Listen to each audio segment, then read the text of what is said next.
My name is Daniela, and I want to tell you my story. I live in a small town called Brighton Bay, not far from New York City. It's quiet here, with calm streets, cozy cafes, and the sound of waves always nearby. I'm 29 years old, and I work as a receptionist at a small hotel near the beach. Life was simple. Some might say boring, but I liked it. I had a few close friends, a small apartment, and a routine that felt safe. I wasn't looking for love. After a few bad relationships in the past, I told myself that it was better to stay alone. But sometimes life brings someone into your world when you least expect it. That person was Michael. Michael came to the hotel for a business trip. He looked different from the usual guests, calm, polite, and a little tired. He had soft eyes, a gentle smile, and a quiet way of speaking. When he asked for a room, I helped him check in, and he thanked me in a way that felt personal. I noticed the way he looked at me, not in a bad way, just kind.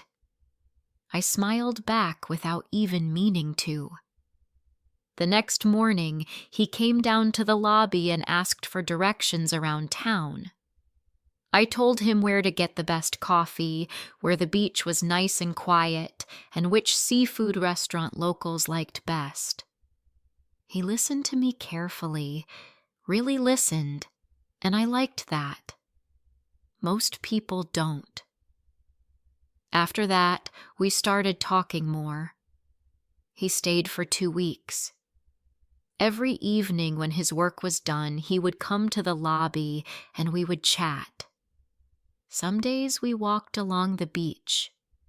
Other times we sat on a bench near the lighthouse. We talked about life, books, music, dreams.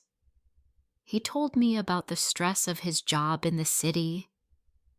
I told him about my quiet life here. I felt comfortable with him. I felt seen. One night we were walking by the water. The stars were out and the breeze was soft. He turned to me and said, "Being with you feels like peace." Those words stayed in my heart. I think I started falling for him that night. When his 2 weeks were over, he left Brighton Bay, but we kept in touch. Every day he sent me messages. Every night we talked on the phone. We laughed. We shared stories. And I missed him more than I thought I would. A month later, he came back. This time, he didn't stay at the hotel. He rented a small house near the harbor and asked me to visit. We made dinner together. We listened to music and danced in the kitchen. It felt like we had been together for a long time. I felt lucky. But then one evening, something changed. We were sitting on the couch, drinking tea, and he looked serious. He took a breath and said, "Daniela, I need to tell you something." I looked at him. My heart started to beat faster.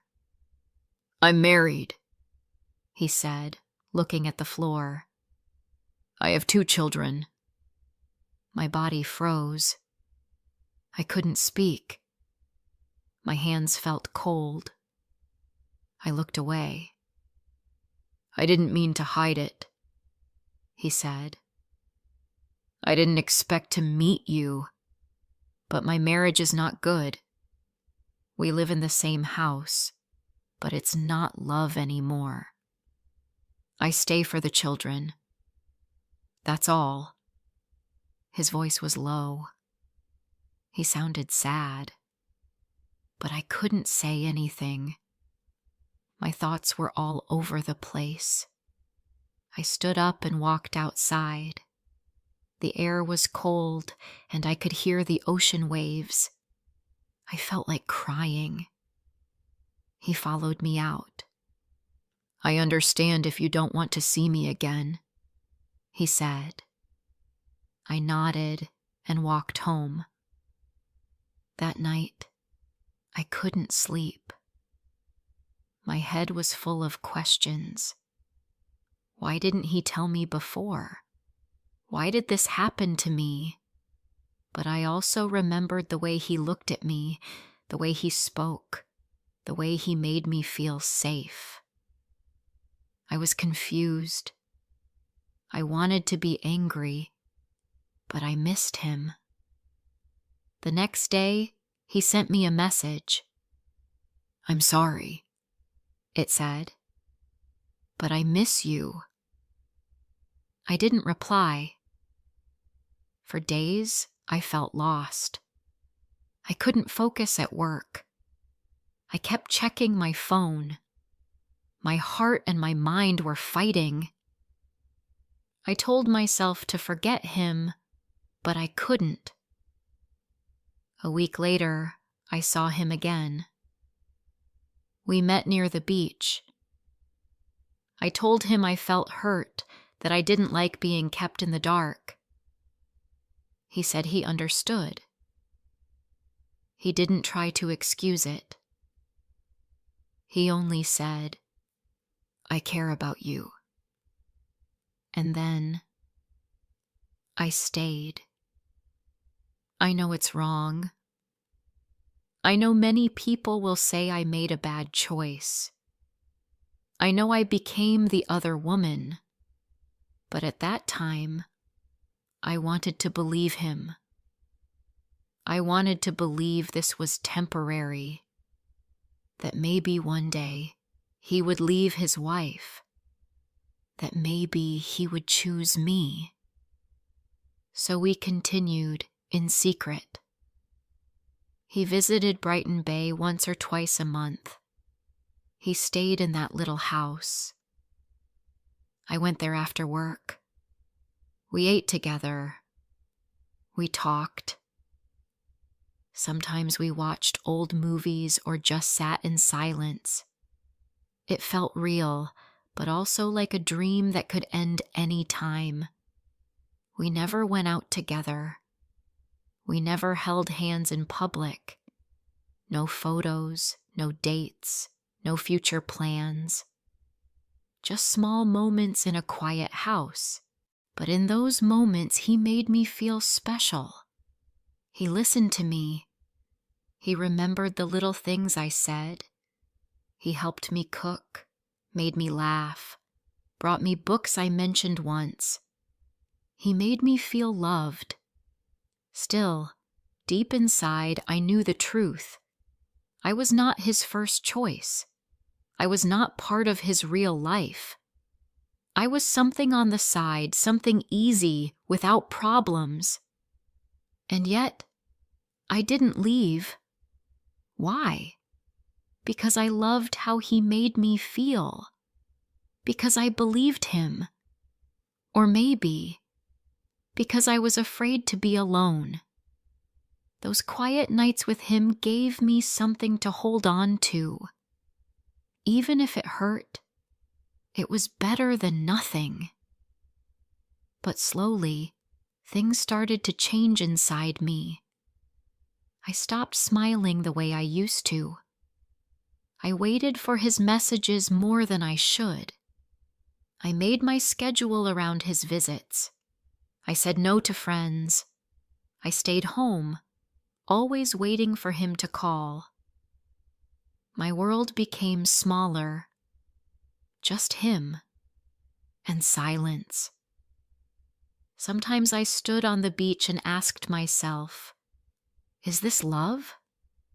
Or am I just lost? And I would tell myself, wait, maybe one day things will be different. But the questions didn't stop. They grew louder. The weeks passed, and I stayed in that quiet world, waiting for Michael. I still loved him, but something inside me was changing.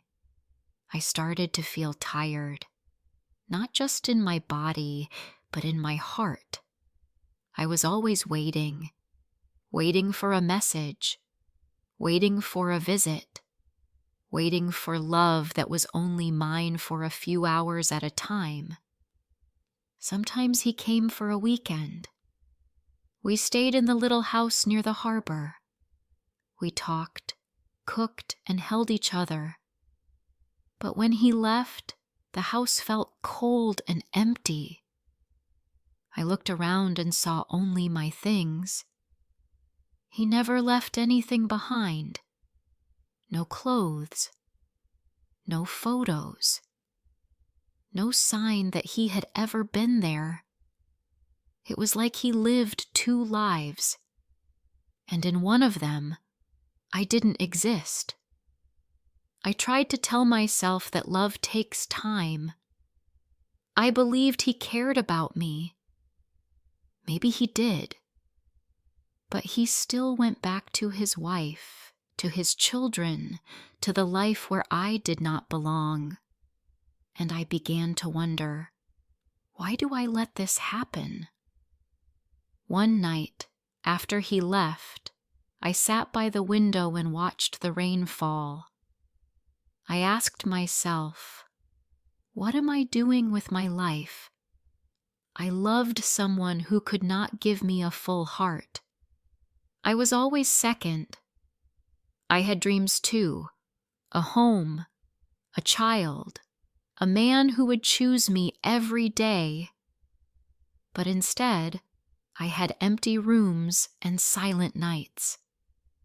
I started to feel that I deserved more, but I was scared. I didn't want to lose him. I didn't want to feel lonely. Some part of me hoped he would change, that one day he would come to me and say, I left. I'm here now, just for you. But that day never came. I spoke to my friend Nina, the only one who knew the truth. I told her how I felt, tired, sad, confused. You deserve to be first, Daniela, she said. You should be with someone who's proud to love you, someone who walks with you in the daylight, not just hides with you in the dark. Her words stayed with me. I started to notice how much I had changed. I didn't laugh like I used to. I didn't go out. I always checked my phone. I had stopped doing things I loved, reading by the sea, walking in the park, having dinner with friends.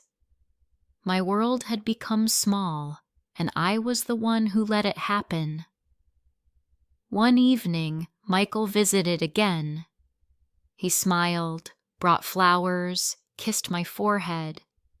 He acted like everything was fine, but I was quiet. What's wrong? He asked. I don't know if I can keep doing this, I said. He looked surprised. Why now? Because I feel like I'm not living my own life, I said. I'm living in your shadow. I wait for your visits, your calls, your words, but I'm always waiting. I want more. I need more. He sat down and said nothing for a while. Then he said, I love you, Daniela. You know that. Then why don't you choose me? I asked. He looked away. It's not that easy. I have children, a family. And what am I? I asked softly. Just a secret? He didn't answer. That night I cried again. Not because he was cruel. He wasn't. but because I finally saw the truth. He would never leave. Not for me. Not for anyone. After he left, I didn't message him. I didn't call. I needed time to think. I walked by the beach every morning before work. I let the wind touch my face. I watched the waves and thought about my life. What did I want? What made me happy? Slowly, I remembered the old me, the girl who loved long walks, coffee with friends, books by the fire. I missed her. I also thought about love. What does real love look like? Not just flowers and kisses, but someone who stands with you in the open. Someone who says, "You're mine," without fear. I didn't have that. Not with Michael. I started writing in a notebook every night. Just thoughts and feelings. It helped me understand what I wanted. And every page I filled made me a little stronger. Michael still sent messages. "I miss you. I'm thinking about you. Can I see you?" But I didn't answer. Not right away. I needed time. 1 week later, he showed up at my door. I was surprised, but I let him in. "I needed to see you," he said. "You've been quiet." "I've been thinking," I told him. He sat down. "About us?" "Yes," I said. "About everything." We talked for a long time. I told him how I felt, about waiting, about being second, about losing myself. "I can't keep doing this," I said. "I love you. Maybe I always will. But I need a real life. I want to be with someone who can give me all of their heart, not just a part." He looked sad. "I can't leave them, Daniela. I've tried to imagine it, but I can't do that to my children."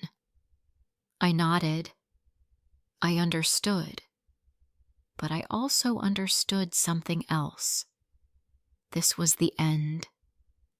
"I hope you find peace," I said. "I hope we both do." He stood up. He hugged me. "I'm sorry," he whispered. Then he left. And that was the last time I saw him. That night I cried again, but it felt different. The pain was real, but it was also clean, like a deep breath after holding it too long. The next morning, I walked down to the sea. I stood there for a long time, just watching the waves. The sky was clear. The wind was soft. I felt something I hadn't felt in months. Calm. I knew healing would take time, but I also knew I had taken the first step. For the first time in a long time, I was not waiting for a message. I was not checking my phone. I was just standing there with myself. And that was enough. For now. Months passed after I said goodbye to Michael. At first, the days felt long and heavy. I missed him. I missed the way he smiled, the way he held me, the small things we used to share. Some mornings I wanted to call him. Some nights I cried in bed, holding my pillow close, remembering the sound of his voice. But slowly, things began to change. I started spending more time with my friends again. Nina invited me for coffee every weekend. We talked and laughed. Sometimes we sat in silence, just enjoying each other's company. It felt good to be around people who loved me for me, with no secrets, no lies. I also returned to the things I once enjoyed. I began reading again, soft stories, quiet ones, about love and hope. I walked on the beach every evening. I watched the sunset and listened to the sound of the waves. The sea always made me feel calm. It reminded me that life moves forward, no matter what happens. I also started working on my goals. I took a small class at the community center, something simple about writing stories. I didn't tell many people about it. I just wanted to try something for myself. Each week, I wrote a few pages about my thoughts and dreams. It felt good to write. It helped me heal. One evening after class, I was walking home when I stopped by a bookstore near the corner. I hadn't been there in a long time. Inside, I saw a man looking at travel books. He smiled when he saw me, and I smiled back. He looked familiar, but I couldn't remember where I had seen him before. He walked over and said, "Hi. You're in the writing class, right?" I nodded. "Yes, I am." "I just joined last week," he said. "I'm David." We talked for a few minutes about the class, about books, about the cold weather. It was nothing special, but something about his voice made me feel at ease. The next week, he sat near me in class. After class, we walked together to the cafe across the street. We talked about simple things, family, work, favorite food. He was kind. He listened. And when I spoke, he looked into my eyes. I didn't feel nervous. I felt calm. We started meeting after class more often. Sometimes for coffee, sometimes just a short walk. He didn't ask me about my past. He didn't push. He was patient. One evening, we sat near the beach on a wooden bench. The sky was orange and the air was cool. I looked at him and said, "Can I tell you something?" "Of course," he said. "I was in a relationship before. It wasn't good. He was married. I waited for him for a long time. I loved him, but I was always second. I don't want that kind of love again." He was quiet for a moment. Then he said, "Thank you for telling me. I think you're brave, and you deserve better." That night, I went home with a warm feeling in my chest. Not because I was falling in love, but because I felt understood. Weeks turned into months. David and I spent more time together. We went for walks, watched movies, and talked about our dreams. He never rushed me. He never asked for more than I could give. I started to smile more. I laughed without pain. I felt free. One day, I looked in the mirror and saw something I hadn't seen in a long time. Myself. Not the sad girl who waited for messages. Not the woman who cried alone at night. But Daniela, strong, gentle, and alive. David became a part of my life slowly, like the sun rising after a long night. He didn't try to fix me. He just stood beside me. And in his quiet way, he showed me what real love can look like. One evening, we were sitting in the park watching children play. "Do you ever want a family?" I asked. "Yes," he said. "One day, with the right person." I smiled. "Me too." We didn't need to say more. I knew now that love doesn't have to hurt. It doesn't have to be hidden or painful. Love should feel safe. It should feel like coming home. Looking back, I don't regret my past. It taught me important lessons. I learned that love without respect is not enough. That waiting for someone who cannot choose you will only bring pain. That no one else can give you peace. You have to find it inside yourself. And now, I have peace. I have hope. I have love. Not from someone who hides me, but from someone who walks beside me. If someone asked me today, was it worth it? I would say yes. Because through all the sadness, I found myself. And in finding myself, I opened the door to a new kind of love, a better one I truly deserve.